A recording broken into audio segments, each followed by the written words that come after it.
Has he shut his pants?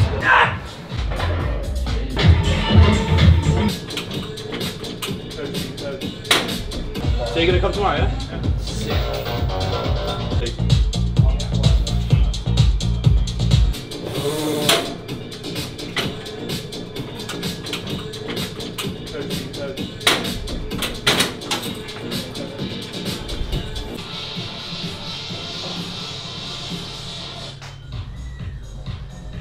The man, the myth, the legend. There is. I heard you yesterday talking about some sort of diet that you're doing. What's that about? No diet. Come on. No diet. You're getting shredded or something. Bulking. Bulking? Yeah. How you finding that? Yeah, good mate. Yeah, I'm liking it. I heard James yesterday talking about a cut or something. Something about getting shredded. Oh, next year. I want to do a photo and shoot in the gym next year. Prep myself. Well, get prepped in January to April. Are you going to prep yourself or are you going to... No, I'll get Ollie to do that. Ollie, yeah? Yeah. Best in the game. Best in the game. I think he's How does focused. Marty feel about that? It's the only shit thing of this. They sort of... Get out there, man. Oh, I've got to find a way, innit? That's the one thing I dislike about that movement. Push Mondays, isn't it? Are you warming up on here or are you doing working sets as well? I'm working my way up. It's a nice movement for your anterior delts rather than doing direct shoulder press, I find. I think the most effective anterior delt movement is like an incline press, I believe, where we're set up with the fibres of the front delts. So I tend to do a lot of incline work. I have to say this is my favourite. Oh, that's lovely, isn't it? Yeah. Yeah, I've had a few chest presses, and this has by far been the best one.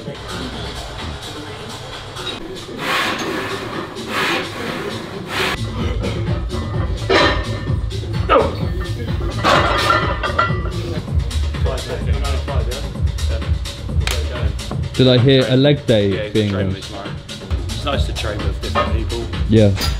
Do you usually drink pre-workouts? Sometimes. Have you tried the new Chris Longstead one that you got in? Yeah, very good. Nice? Nice. It's like a citrusy flavour. It's good. What I like about it is that it doesn't make you itch. It doesn't make you feel like you're having a pre-workout. But the sustainability of energy through the whole session is real good. It's a nice consistent energy level through the session because you want to give 100% to the last exercise that you've got. So I have been now. I'm doing a bit of a mini cut at the moment. So I just need that little bit of a kick. What advice would you give to people that can't feel their chest when they're trying to train it?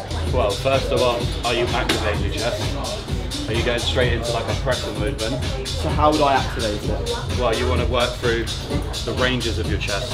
So something that works through all those ranges, the fibres of your chest. So your sternal fibres, your clavicular fibres, and working through there. And just finding like a cable or something, or a band, and just activate. Wake those fibres up. So short movement. Short movement. Yeah, because that's where activation is going to come from. And we know that lengthened is good for strength, but we need to activate so we get the muscle nice and short. So just stick the humerus into the sternum and just work through different ranges, going high, going mid, going low. So you get those costal fibres, sternal and clavicular. So you're priming the muscle. Prime the muscle. What will be the difference between a warm-up and a prime? Like priming and warming? Well, you're like you said, you're priming the movement. You're creating activation there without exhausting the muscle. And then when you get into your movements, you should be able to find that tension, and then you'll pick a weight that's appropriate to the tension that you've got in the muscle, as opposed to just jumping in, pressing, and feel a little bit in my shoulder, a bit in the tricep, a little bit in the chest, so that the weight will be appropriate.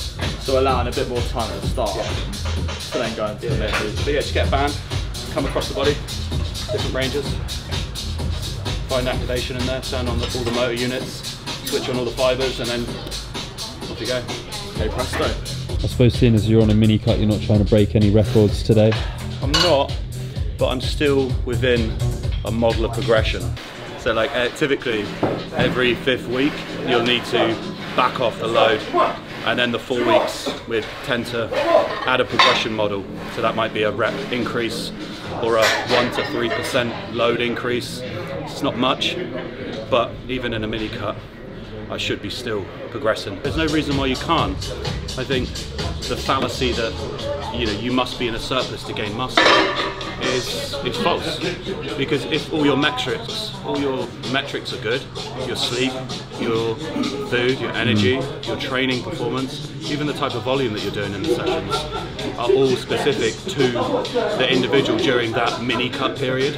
So you should be able to progress, and there isn't any reason why you shouldn't. What one movement do you never see in the gym anymore? Oh, you've already told me, so that's cheating. Did the penny not drop? It has now. Push-ups? Yeah. If it's not on a machine, it doesn't work. No, exactly. You just don't see push-ups anymore. I have to say, I finished my chest workout the other day with push-ups, and I got like 3. But that's good. And that was it. I was finished. That's good. Yeah. At least it's a signifier. Yeah. Of what's left in the tank. Yeah. And if you can only do 3, then great. Yeah. But what I'm doing here is I'm doing deficit, so I'm going to take that range lower. But again, this is my last chest exercise now. I've only done 3, so end of the workout. See what's left in the tank.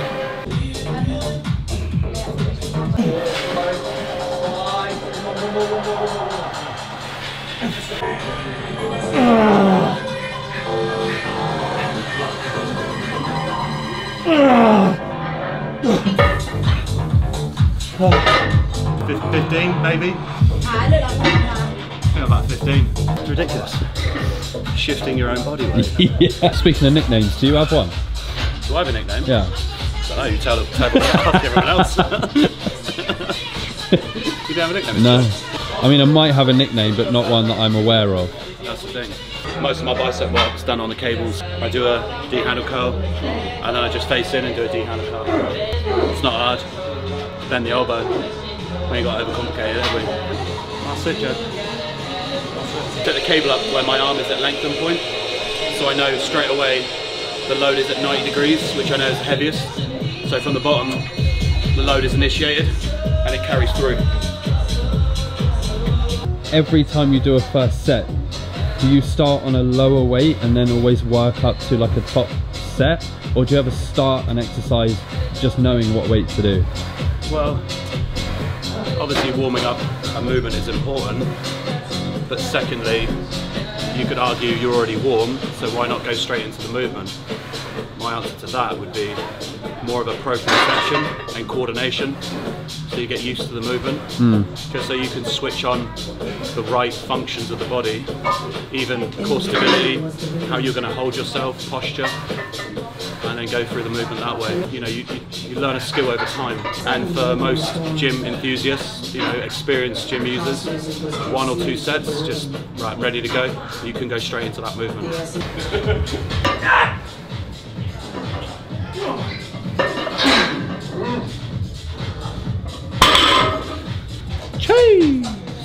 I know a lot of people that log their workouts. If they do back on a Monday, for example, and then they do back on the Monday after, and they're not lifting the same amount of weight, it's almost like they expect week on week weight progression. Well, that's the thing, yeah. And that's what we were talking about earlier.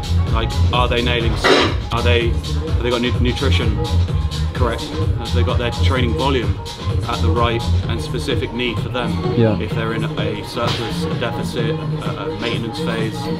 So I think most gym users just come into the gym, like you say, they come and do back, they pick 6 or 7 exercises, just hammer the fuck out of them, and then where does that line of progression come from? You know, I used to train like that. I used to just, like, some of the old workouts I used to do were fucking disgusting. Just drop sets on drop sets, and you know, like 5, 6 sets, but I wasn't progressing because there wasn't a model to progress with. It was just come to the gym, bring intensity, go home and die. Yeah. You know, now I'm older, I'm a bit smarter, I'm more kind of in tune with how my body works. I can effectively do less now and get more out of my sessions. I think as we get older as well, our recovery gets a bit slower as well. Definitely. So if you beat yourself up on a Monday and you're still sore by next Monday. Definitely. And I think your values change as well as you get older. You know? Yeah, that's true. Your values change, so where you kind of live for the weekends, you know? Yeah. And some guys, they just live to get into the gym and get that, you know, that party pump for a Saturday. Just hammer their arms, you know. Your values change. How many reps on this bad boy? I reckon I get 8. 8 on 220.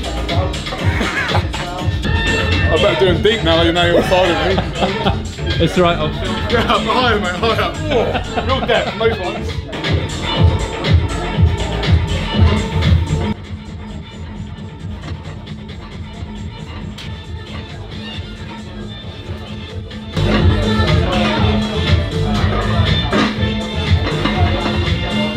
How many? 10? 10. Yeah. Nice. Yeah. Come often, Joe. Blood test tomorrow. I'm getting it done by Mirror Image. They're in Oakdale and Paul, who I believe it's Gary Harris's wife. So they're going to do that for me. This is like a during kind of peak cycle, just to see what my body is doing and how it's handling the anabolics that I'm taking at the moment. I suppose with the blood work, the idea in it is so you're able to do what you like or love to do At an optimal level. exactly, Yeah. and also safely and healthily. Yeah, the whole ethos behind drugs, in my opinion, is to take the least amount but get the most out of it. And we know now, with clearer data and much more research done on compounds, what a safer use drugs are, and things that are going to cause, detrimental, long-lasting effects on the body. So it's it's important that we do that, Jed. That was nice, a little skit. We call that a skit in the game. Do we call that a skit? In the game. Watch out for this guy.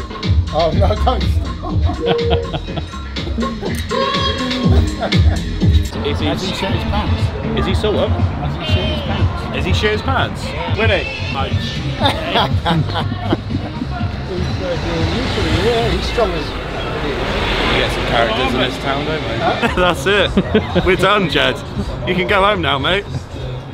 We are out. The night is just beginning, but your night has ended. Content secured.